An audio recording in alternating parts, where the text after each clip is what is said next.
Hello friends, welcome to my YouTube channel easy stream. आज के इस वीडियो में हम पदार्थ विज्ञान का टॉपिक ताप यानी टेम्परेचर चैप्टर के लिए पाठ्य योजना तैयार करेंगे। तो चलिए शुरू करते हैं। इसके लिए भी आपको सबसे पहले पाठ्य योजना का क्रमांक लिखना है, फिर लिखना है विद्यालय का नाम, जिस भी विद्यालय में आप शिक्षण का कार्य कर रहे हैं, फिर दिनांक, विषय, उपविषय, कक्षा, कालांश, अवधि। इन 6 बिंदुओं को लिखने के बाद हम अपना टॉपिक लिखते हैं। टॉपिक यानी प्रकरण है हमारा ताप यानी टेम्परेचर। टॉपिक लिखने के बाद हम उद्देश्य को लिखते हैं। उद्देश्य में 2 तरह का उद्देश्य होता है, एक सामान्य उद्देश्य और एक विशिष्ट उद्देश्य। सामान्य उद्देश्य हमारे सब्जेक्ट से रिलेटेड होता है, तो ये साइंस सब्जेक्ट से रिलेटेड है। आप पिछले वीडियो या पिछले पाठ्य योजना के अनुसार इसको लिख सकते हैं। फिर आता है विशिष्ट उद्देश्य। विशिष्ट उद्देश्य में 3 तरह का उद्देश्य लिखते हैं, एक ज्ञानात्मक उद्देश्य, दूसरा बोधात्मक उद्देश्य और तीसरा अनुप्रयोगात्मक उद्देश्य। अनुप्रयोगात्मक उद्देश्य को कौशलात्मक उद्देश्य भी कहते हैं। ज्ञानात्मक में आप लिखेंगे छात्र ताप का प्रत्यास्मरण कर सकेंगे। बोधात्मक में आप लिखेंगे छात्र ताप की व्याख्या कर सकेंगे। कौशलात्मक में आप लिखेंगे छात्र ताप की जानकारी प्राप्त कर सकेंगे। फिर लिखते हैं शिक्षा सहायक सामग्री यानी टीचिंग लर्निंग मटेरियल। तो इसमें वो सभी सामग्री आप लिखेंगे जो टीचिंग के लिए यूज करेंगे, जैसे कि चौक, डस्टर, लपेट, श्यामपट्ट इत्यादि। फिर आता है पूर्व ज्ञान। पूर्व ज्ञान में आप लिखेंगे छात्र ताप व तापमान के बारे में सामान्य जानकारी रखता है। फिर आता है प्रस्तावना का प्रश्न। प्रस्तावना का प्रश्न हम अपना प्रकरण निकलवाने के लिए बनाते हैं। तो इसके लिए आपको एक टेबल बनानी है जिसमें 3 कॉलम रहेगा। पहले में क्रमांक, दूसरे में छात्राध्यापिका कथन या क्रिया और तीसरे में छात्र या छात्रा कथन या क्रिया। पहला क्वेश्चन आप बच्चों से करेंगे कि बच्चों हम किस ग्रह पर रहते हैं, तो बच्चे बताएंगे पृथ्वी पर।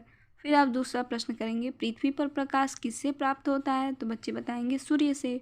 फिर आप तीसरा प्रश्न करेंगे सूर्य की रोशनी में रखा पानी को सूर्य की रोशनी में रखा पानी को क्या होगा, तो बच्चे बताएंगे कि पानी गर्म हो जाएगा। फिर आप चौथा प्रश्न करेंगे पानी गर्म होने से आप क्या समझते हैं, तो मौन हो जाएंगे बच्चे। फिर आप अपना उद्देश्य कथन लिखेंगे कि बच्चों आज हम लोग ताप के बारे में विस्तृत अध्ययन करेंगे। फिर आता है प्रस्तुतिकरण। प्रस्तुतिकरण में आप एक टेबल बनाएंगे जिसमें 4 कॉलम रहेगा। पहले में क्रमांक, दूसरे में शिक्षण बिंदु, तीसरे में छात्राध्यापिका कथन या क्रिया और चौथे में छात्र या छात्रा कथन या क्रिया। तो पहला आपका शिक्षण बिंदु है ताप का अभिप्राय। तो इसके लिए आप बच्चों से पहले विकासात्मक प्रश्न करेंगे कि सामान्य पानी को धूप में रखने पर क्या होगा, तो बच्चे बताएंगे पानी गर्म हो जाएगा। फिर आप पूछेंगे ताप से आप क्या समझते हैं, तो बच्चे मौन हो जाएंगे। फिर आप अपना स्पष्टीकरण देकर बच्चों को समझाएंगे। स्पर्श करके वस्तु के गर्म होने या ठंडे होने का पता लगाना विश्वसनीय नहीं है। छात्र क्रिया में छात्र ध्यानपूर्वक सुनेंगे।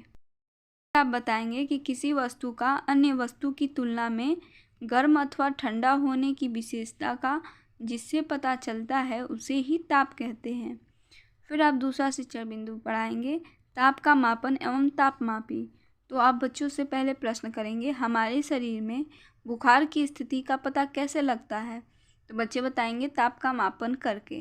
फिर आप दूसरा प्रश्न करेंगे ताप का मापन किस प्रकार किया जाता है, तो बच्चे मौन हो जाएंगे। फिर आप अपना स्पष्टीकरण देंगे कि ताप का मापन करने हेतु जिस उपकरण का उपयोग किया जाता है उसे तापमापी कहते हैं।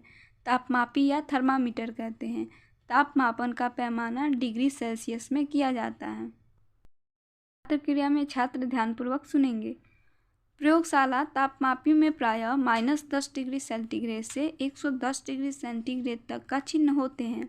डॉक्टरी तापमापी में 35 डिग्री सेल्सियस से 42 डिग्री सेल्सियस व फ़ारेनहाइट पैमाना 94 डिग्री फ़ारेनहाइट से 108 डिग्री फ़ारेनहाइट तक होता है।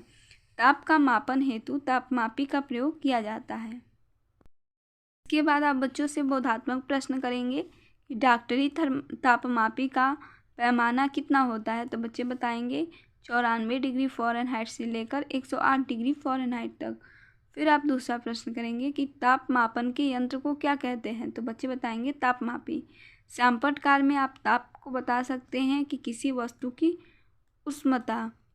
ठीक, तापमापी ताप मापने का यंत्र होता है। तापमापी 2 प्रकार का होता है, प्रयोगशाला और दूसरा डिजिटल।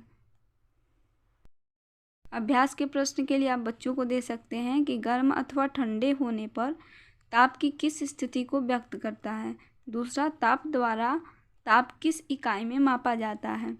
गृह कार्य के लिए आप दे सकते हैं ताप अथवा तापमान में आप क्या समझते हैं, स्पष्ट कीजिए। तो आज के वीडियो में बस इतना ही। नेक्स्ट वीडियो में हम नेक्स्ट लेसन प्लान के साथ मिलेंगे। तब तक के लिए धन्यवाद।